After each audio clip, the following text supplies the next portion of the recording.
Hello guys, welcome to my channel again. And today topic is 3D brain tumor segmentation using UNet. The algorithm is built on upon TensorFlow, and the reason I'm creating this video because in my previous video the source code is being duplicated and most of the part of the algorithm is not compatible with the current TensorFlow version 2.5. So I created again the algorithm, and this time I don't use TensorPack. I actually use TensorFlow 2.1, and the algorithm is an extension of 3D UNet. I'll move toward the algorithm later on, but let me give you an overview. What sort of data I am having right now. You can get the data from Brad's competition, and then I'll tell you each folder what are the mm, what images we have, what sort of tool you can use, and then I'll show you the prediction probability and give you an overview of the algorithm as well. So this is all about that's my data.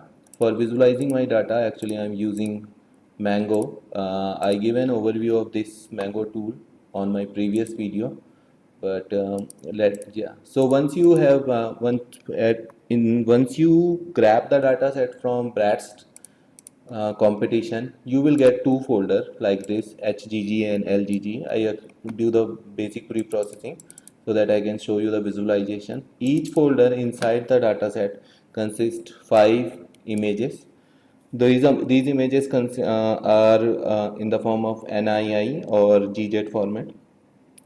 What each for in this it contain a patch of images having size 512 and 512, and you cannot visualize these images. These are the medical data set directly, so you need a special type of tool to visualizing the image.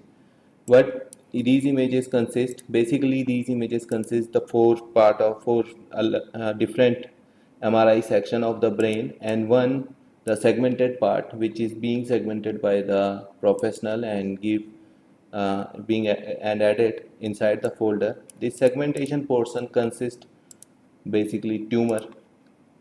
Let me give you an overview. This is one of the image. Okay, you can see with the help of tool what these images look like.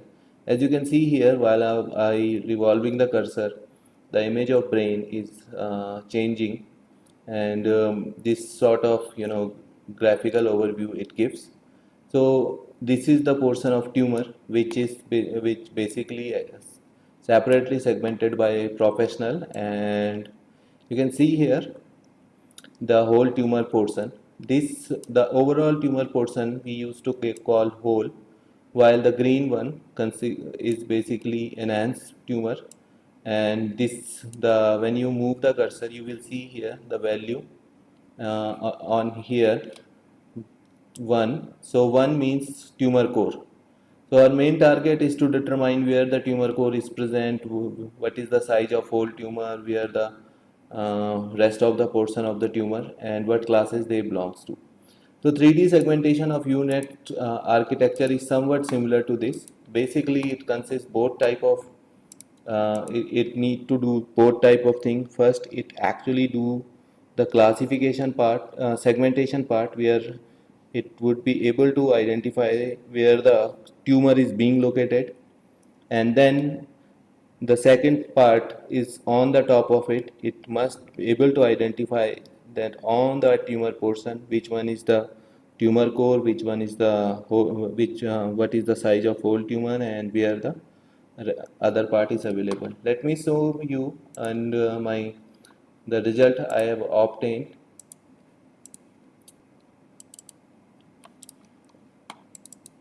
So these are the whole tumor, tumor core, and enhancing tumor. The white portion is enhancing tumor.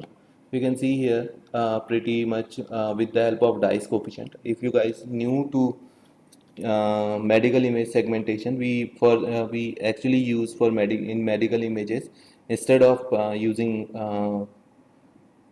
mean square loss, there's another coefficient being proposed by an author that we call Dice coefficient, and the coefficient of Dice coefficient value, the smaller the value of Dice coefficient, better will be the prediction probability. So some of the box plot that what is like sort of Dice tumor values we are getting, and the whole tumor is pretty good identifying, but the enhancing tumor is somehow showing the less accuracy. The better visualization, this is my final output. You can see here the quite stable one box plot. So let's move. I guess enough about data. I forgot to tell you that you can actually grab the data set from Bratz 2019. Just type it, and all you need to do, apply here, and for getting the data. Okay, you can apply other type of images like this is one of the implementation. I'm going to give you an overview of this implementation in the next tutorial. This is the lung segmentation. The lung segmentation is also work same as three brain tumor segmentation, and this is the MRI image. This is the graphical presentation GIF file. Let's move toward the algorithm part. Um, okay, so this is all about the algorithm. So what we are going to do, we are going to identify three label: tumor core, whole tumor, and enhanced tumor. So first we give the label, and then we move toward loading the data and other things. Okay, so I'm going to run the prediction file first.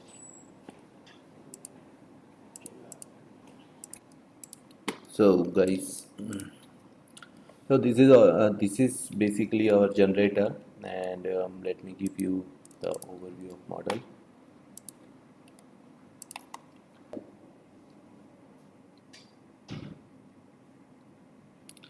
The model is pretty simple, guys, as you can see here.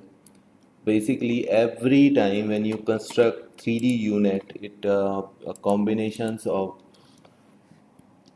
encoder.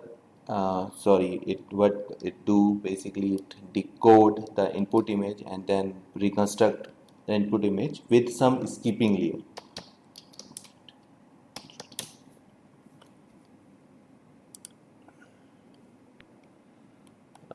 Let me check some high dimension images for you.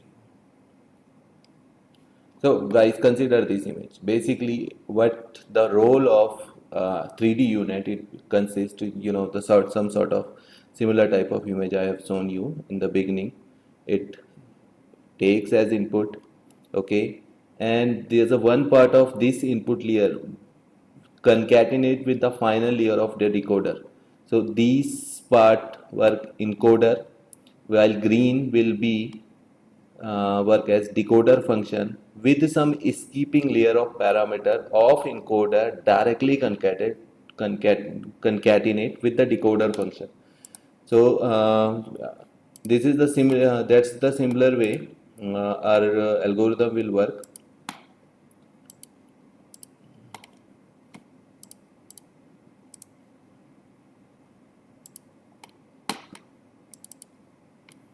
So the model architecture is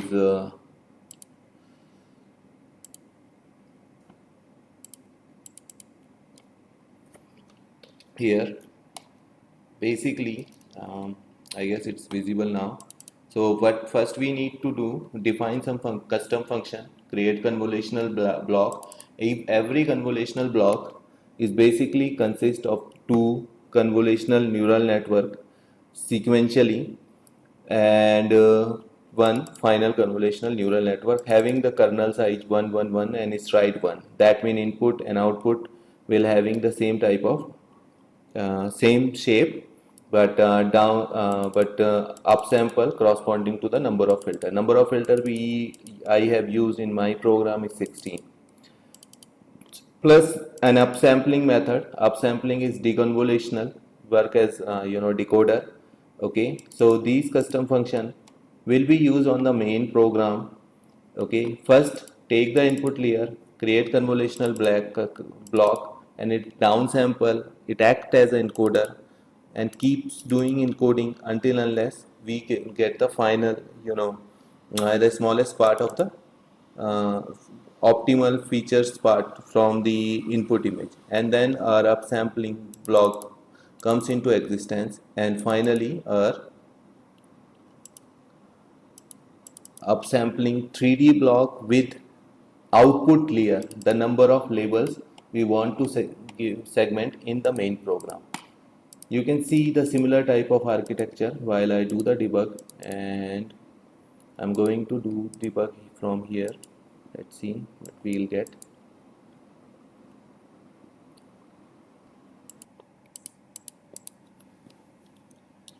So guys, let's see how model is look like. Mhm. So once it reach here, it should wait. Okay, and inside the model summary will print automatically. Let's run the program. Okay, so process is finished. So this is the model I have created this time. Let me give you an overview of the model. Basically, my input image, I downsample it from 512 to 128. Okay, so that I can actually do the optimize with the memory. Okay, consist 4 layers. Okay, all type of tumor. These are the all type of input images. T1 C, T2 flare, and T1 type of MRI scan. None stand for batch size. I'm using a small batch size, so I have used is instead of batch normalization, stance normalization. I will explain you stance normalization once I will reach out to there. Then I go to the downsample first encoder convolutional 3D. Okay, so input is 4 128 128. Output of uh, this convolutional 3D is 16 filters, and the shape will remain same as I told you previously. No, stride value is 1, and trainable feature will become 1744 at this point. Then I use instance normalization. The purpose of using instance normalization instead of batch normalization, unlike the traditional unit architecture, because in when we have a small batch size, okay, instance normalization work better. Eventually instance normalization actually would be capable to normalize the input feature and highlight the most dominated one while we have only one batch size. So then I move to I use leaky ReLU here, then second convolutional layer, no downsampling, then third, the first downsampling here with the fourth convolutional neural network. Okay, and now my I am having total trainable feature here is 13,856, where the number of filter is 32, and downsample is reached to 64 by 64. This process will keep continue until okay until unless I'll be obtain the sufficient feature which can be used for the encoding purpose. Then the encoder convolutional upsampling will start transpose function. So but basically it upsample from here, this point. This is the final downsample. Sorry, this point. This is the final downsample I have. Total number of filter is 256. Number of image will become downsample to 8 by 8 uh, metric size. None stand same as the the number of input for the batch size. Then the first upsampling filters is applying here. Okay, it upsample 8 to 16, then keep continue, then reach to the 32 decoder. Concatenation will be here. Basically, skipping layer. UNet work as a skipping at every point when it a sample, it basically replicate the encoder, mimic the encoder functionality, also the decoder functionality. So it upsample here, then it become 32, and final layer will consist three. Three stand for basically the label. As we are having three label whole tumor, tumor core and enhanced tumor. 128 stand for the segmented image. So the total trainable parameter I have used in this model is 10 million, and non-trainable one is 0 because I am using instance normalization instead of batch normalization. So no non-trainable parameter. Every parameter change with the training. So training is really time consuming. I'm not going to waste, I'm not going to show in this video, but I can show you what sort of prediction, uh, how prediction will work. So let me open my model prediction file. All I need to do, give the name of any folder. So this folder is already available in my data, as you can see here. When we do the prediction, basically the validation part consists images. It also gives flare T1, T1 nice, T2, the truth, the original segmented one, prediction one, and I also added in prediction at every time it should generate the uh, GIF version of output. So you can see here prediction is mapped with the input, and you can see it's pretty good performing the well. Like let me open here again. You can see here this is the tumorous portion of the brain. So let's run the prediction. It takes couple of minutes and the folder will automatically keeps collecting the images on the prediction end. So let me see directly to the folder, reach out. The entire implementation is done in TensorFlow version 15 1.15. So first validation is actually comes up. You can see here it's generating, and GIF, in the GIF you can do easy visualization that where the tumor is being present. So it keeps generating the validations output. Okay, I actually do it for the single image. You can do it for the multiple images as well. So this is all about this video. I hope I try to explain what this 3D brain tumor segmentation is and how the model is look like. This for the small version of this source code I have uploaded in our website. You can see here.